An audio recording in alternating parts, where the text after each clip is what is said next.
ஆண்டவரும் இரட்சகருமாகிய இயேசு கிறிஸ்துவின் நாமத்தில் வாழ்த்துக்கள். அதனாலும் ஆதியாகமம் 8வது அதிகாரத்தை நாம் தியானிக்கலாம்.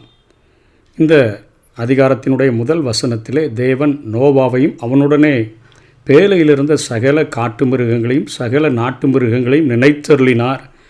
தேவன் பூமியின் மேல் காற்றை வீச பண்ணினார், அப்பொழுது ஜலம் அமர்ந்தது என்று பார்க்கிறோம். ஆண்டவர் நோவாவை மாத்திரமல்ல, அவன் குடும்பத்தை மாத்திரமல்ல, உள்ளே இருக்கிற காட்டு மிருகங்கள், நாட்டு மிருகங்கள், பறவைகள் எல்லாவற்றையும் நினைத்தருளுகிற ஒரு ஆண்டவராக இருக்கிறார். கூப்பிடுகிற காக்கைகளுக்கும் ஆகாரம் கொடுக்கிற ஆண்டவர். ஆகாயத்து பட்சிகளை கவனித்து பாருங்கள், அவைகள் விதைக்கிறதும் இல்லை, அறுக்கிறதும் இல்லை, களஞ்சியங்களில் சேர்க்கிறதும் இல்லை, அவைகளையும் உங்கள் பரமபிதா பிழைப்பூட்டுகிறார் அல்லவா என்று கேட்ட ஆண்டவர் இங்கே நினைத்தருளுகிறதை நாம் பார்க்கிறோம். இங்கே நோவாவை நினைத்தருளுகிறார். நோவா 150 நாட்களாக தேவனிடத்திலிருந்து எதையும் கேட்கவில்லை. 7வது அதிகாரம் 24வது வசனத்தில் ஜலம் பூமியின் மேல் 150 நாள் மிகவும் பிரவாகித்து கொண்டிருந்தது என்று பார்க்கிறோம். அந்த 150 நாளும் ஆண்டவரிடத்தில் நோவா எதையுமே கேட்கலை. அவனுடைய விசுவாசம் அந்த நேரத்தில் சோதிக்கப்படக்கூடியதாக இருக்கிறது. நம்முடைய ஆண்டவருக்கு ஒரு நாமம் நீடிய சாந்தமுடையவர் என்று சொல்லி, ஆகவே சாந்த குணம் உள்ளவர்கள் பாக்கியவான்கள், அவர்கள் பூமியை சுதந்தரித்து கொள்ளுவார்கள் என்று நாம் பார்க்கிறோமே. ஆண்டவராக இயேசு கிறிஸ்து மலை பிரசங்கத்தில் கற்றுக் கொடுத்தாரே, அதே போல் இங்கே 150 நாட்கள் நோவாவினுடைய விசுவாசம் சோதிக்கப்படுகிறதை பார்க்கிறோம். ஏனெனில் தண்ணீர் எப்பொழுது வடியும் என்று நோவாவுக்கு தெரியாது. தேவன் மறுபடியும் எப்பொழுது நோவாவோடு பேசுவார் என்று அவனுக்கு தெரியாது. பின்னர் தேவன் நோவாவின் மீதும் அவனுடைய குடும்பத்தின் மீதும் உள்ள கரிசனையால் அவனில் கிரியை நடப்புகிறதை இங்கே பார்க்கிறோம். காற்றை வீச பண்ணினார், அங்கே ஜலம் அமர்ந்தது என்று பார்க்கிறோம். அதற்கு வரையிலும் அப்படியே அது மிகவும் பிரவாகித்து கொண்டிருந்த வெள்ளத்தை தான் அவன் பார்த்தான். பின்னர் தேவன் நோவாவின் மீதும் அவனுடைய குடும்பத்தின் மீதும் அக்கறை கொண்டபோது நோவாவுக்கு செய்த காரியங்கள் யாவும் தேவனிடம் விசுவாசம் கொண்ட மக்கள் அனைவருக்கும் நமக்கும் ஆண்டவர் இன்றைக்கும் செய்யக்கூடியவராக இருக்கிறார். அவர் மேலே நம்ம விசுவாசம் வைத்து அவருடைய வார்த்தைகளுக்கு நம்ம கீழ்ப்படிவோம் என்று சொன்னால், நோவாவின் வாழ்விலே இடைப்பட்ட கர்த்தர், நோவாவின் குடும்ப வாழ்விலே இடைப்பட்ட கர்த்தர், நோவாவோடு கூட இருந்த எல்லாவற்றிற்காகவும் இடைப்பட்ட கர்த்தர், நினைத்தருளின கர்த்தர், இன்றைக்கு நம்மையும் நம்முடைய குடும்பத்தையும் நம்முடைய சார்ந்த எல்லாவற்றையும் அவர் நினைத்தருளுகிறதற்கு அவர் போதுமான ஒரு ஆண்டவராக இருக்கிறார் என்பதை நினைப்பூட்டும் வண்ணமாகத்தான் இந்த சம்பவத்தை நாம் வேதத்திலே படிக்கிறோம். ஆண்டவர் நிச்சயமாக நம்முடைய வாழ்க்கையில் ஒருவேளை நீண்ட காலமாக அவர் செயல்படவில்லையே என்று சொல்லி நம்ம ஏக்கத்தில் இருந்தாலும் அவர் நம்மீது மீண்டும் இடைபடக்கூடிய, நம் வாழ்விலே மீண்டும் இடைபடக்கூடிய ஒரு தேவனாக இருக்கிறார் என்கிற காரியத்தை இந்த வசனங்கள் நமக்கு உறுதிப்படுத்தி நமக்குள்ளாக ஒரு விசுவாசத்தை வர்த்திக்க பண்ணக்கூடியதாக இருக்கிறது.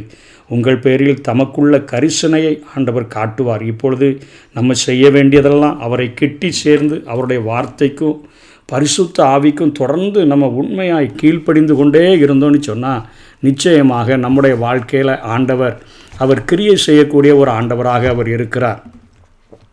நம்ம நீதிமொழிகள் 3வது அதிகாரம் 5ஆம் வசனத்தில் நம்ம பார்த்தோன்னா, நம்ம சுய புத்தியின் மேலே நம்ம சாராமல் அவர் மேலே நம்ம சாய்ந்திருந்தோன்னு சொன்னால் ஆண்டவர் நமக்கு உதவி செய்யக்கூடியவராக இருக்கிறார். முதல்ல பிலிப்பியர் 2வது அதிகாரம் 13வது வசனத்தில் தேவனே தம்முடைய தயவுள்ள சித்தத்தின்படி விருப்பத்தையும் செய்கையையும் உங்களில் உண்டாக்குகிறவராக இருக்கிறார் என்று சொல்லி பார்க்கிறோம்.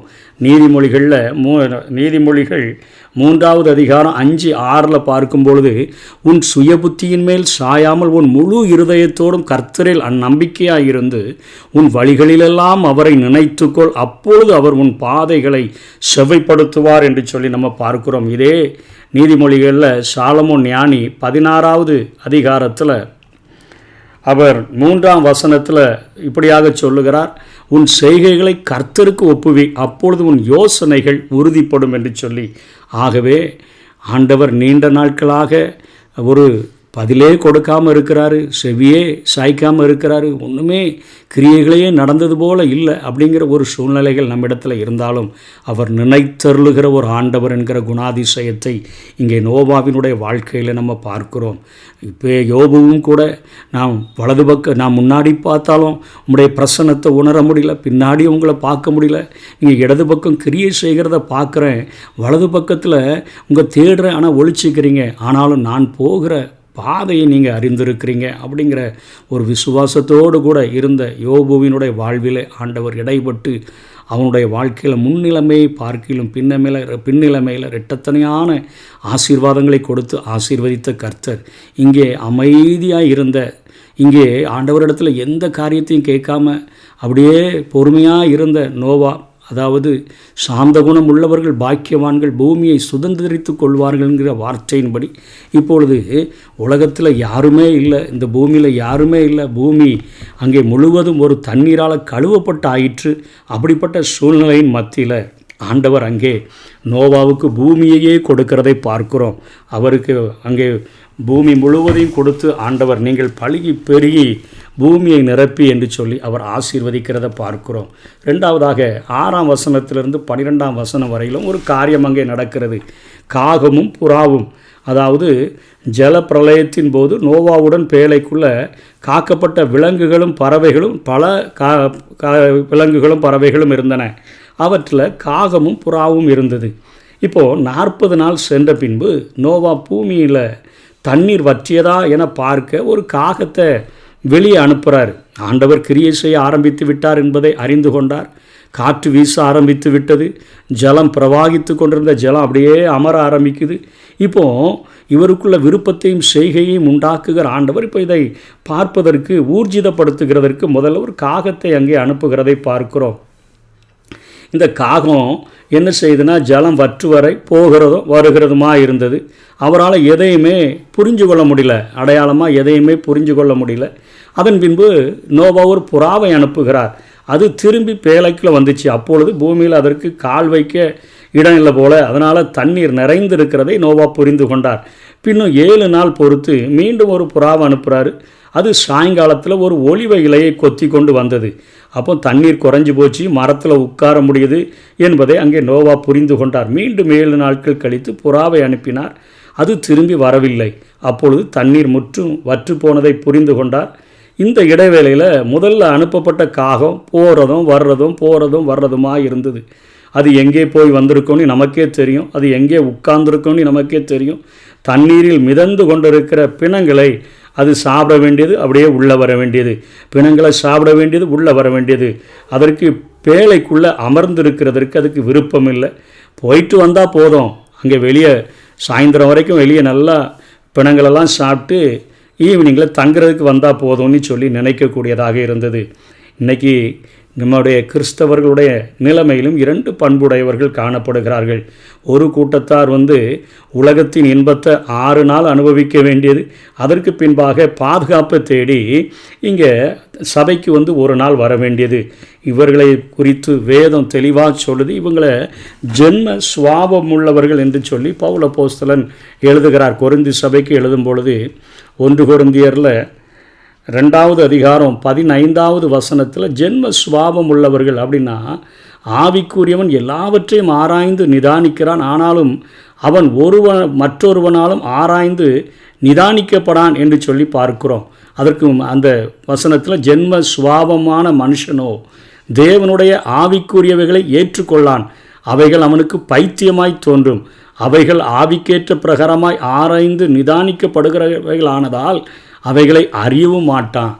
என்ன வசனங்களை வீட்டில் எழுதி போட்டால் போதும், காரில் எழுதி போட்டால் போதும், இல்லைனா ஒரு ஸ்டிக்கர் ஒன்று ஒட்டிட்டா போதும், இல்லைனா ஒரு பேட்ஜ் அணிந்து கொண்டால் போதும், இல்லைனா சபையில் ஒரு அங்கத்தினர் அந்த பெயரில் என்னுடைய பட்டியலில் அந்த பெயர் இருந்தால் போதும், இப்படின்னு இருக்கக்கூடியவர்கள் ஜென்ம சுபாவம் உள்ளவர்களாக இவர்கள் உலகத்தின் இன்பத்தை 6 நாள் அனுபவிக்க வேண்டியது. 7வது நாள் அவர்கள் தங்களை கிறிஸ்தவர்கள் என்று காட்டிக்கொள்ளும் வண்ணமாக அவர் ஆலயத்திற்கு பதிவேட்டில் தங்களை அவர்கள் சொல்லி கொண்டு போகிற காரியம். இதை 1 கொரிந்தியர் 2வது அதிகாரம் 14ஆம் வசனத்தில் பார்க்குறோம். இவர்களிடத்தில் ஆவியின் கனிகள் எதிர்பார்க்க முடியாது.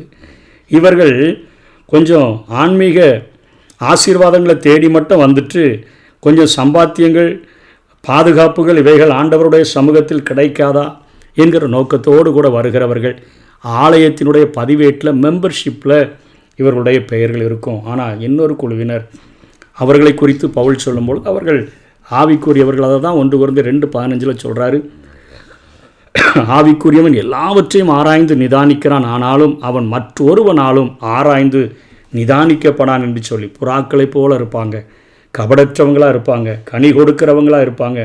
அவர்களை காணும்போது அவர்களுடைய ஜெப வாழ்க்கையை, அவர்களுடைய துடிப்பை, அவர்களுடைய பிரயாசங்கள் இவைகளெல்லாம் நம்ம பார்க்கும்போது, ஐயோ ஆண்டவர் நேசருடைய வருகை ரொம்ப அருகில் வந்துருச்சு அப்படிங்கிற ஒரு அடையாளத்தை நம்முடைய வாழ்க்கையில் உணர முடியும். எவ்வளவு பொறுப்பாக, எவ்வளவு ஆண்டவருடைய வருகை எதிர்பார்க்கிறவர்களாக, எவ்வளவு செயலாற்றுகிறாங்க. பகல்காரம் இருக்கு மட்டும் என்னை அனுப்பினவருடைய கிரியையை செய்யணுமே, ஒருவனும் கிரியை செய்யக்கூடாத ராக்காலம் வருகிறதுன்னு சொல்லி ஓடி ஓடி உழைக்கிறவர்களைப் போல ஆண்டவருடைய வார்த்தைகளுக்கு கீழ்ப்படிந்து இருப்பார்கள்.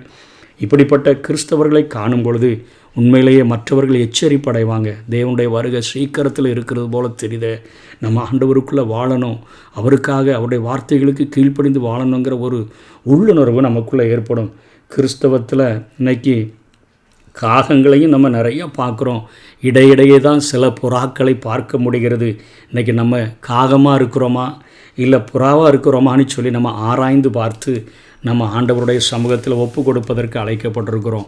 இப்போ ஆண்டவர் சொல்லிட்டார், எப்பா பூமியில் ஜலம்லாம் வடிஞ்சு வெட்டாந்தரை ஆயிட்டு காய்ந்துருச்சு, நீங்கள் நம்ம போகலாம் அப்படின்னு சொன்ன உடனே இப்போ வெளியே வந்துட்டு ஆண்டவருக்கு ஒரு பலிபீடத்தை கட்டுகிறதை பார்க்கிறோம். அங்கே ஆண்டவருக்கு பலிபீடத்தை கட்டி சுத்தமான சகல மிருகங்களிலும் சுத்தமான சகல பறவைகளிலும் சிலவற்றை தெரிந்து கொண்டு அவைகளை பலிபீடத்தின் மேல் தகன பலியாக அங்கே நோவா பலியிடுகிறார். சுகந்த வாசனையை கர்த்தர் முகர்ந்தார். அதாவது நோவாவையும் அங்கீகரித்தார், அவன் காணிக்கையையும் அங்கீகரித்தார். அப்பொழுது கர்த்தர், இனி நான் மனுஷன் நிமித்தம் பூமியை சபிப்பதில்லை, மனுஷனுடைய இருதயத்தின் நினைவுகள் அவன் சிறுவயது தொடங்கி பொல்லாததாய் இருக்கிறது நான் இப்பொழுது செய்தது போல இனி சகல ஜீவன்களையும் சங்கரிப்பதில்லை, பூமியிலுள்ள நாளளவும் விதைப்பும் அறுப்பும் சீதனமும் உஷ்ணமும் கோடைக்காலமும் மாரிக்காலமும் பகலும் இரவும் ஒளிவதில்லை என்று தம்முடைய உள்ளத்திலே சொன்னார் என்று பார்க்கிறோம். ஆண்டவர் ரொம்ப நொறுங்கி போய் மனஸ்தாபப்பட்டு ஆண்டவர் இந்த காரியத்தை சொல்கிறாரு. மனுஷனுடைய சுபாவத்தை சொல்கிறாரு. அவன் பொல்லாங்கு செய்கிறவன் தான், சீர்கேடு செய்கிறவன் தான். இந்த உண்மையை ஆண்டவர் உரைக்கிறார். இங்கே பிறப்பிலிருந்தே அவனுக்குள்ள தீமை இருக்குது. அவனுடைய இளமை பருவத்திலையும் வாலிப பருவத்திலையும் அந்த சின்ன வயதுக்குள்ளே இருந்த அந்த தீமையானது அவனுக்குள்ளேருந்து வெளிப்படுகிறது என்கிறதை இங்கே ஆண்டவர் சொல்லுகிறார். அதை தான் ரோமருக்கு பவுல் எழுதும்போது 3வது அதிகாரம் 10-18 வரை சொல்கிறாரு.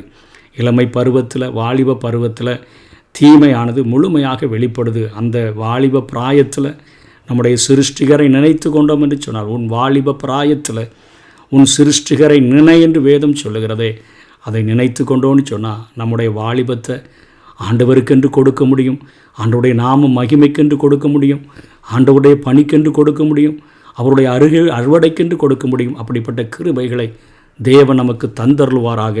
ஆமேன்.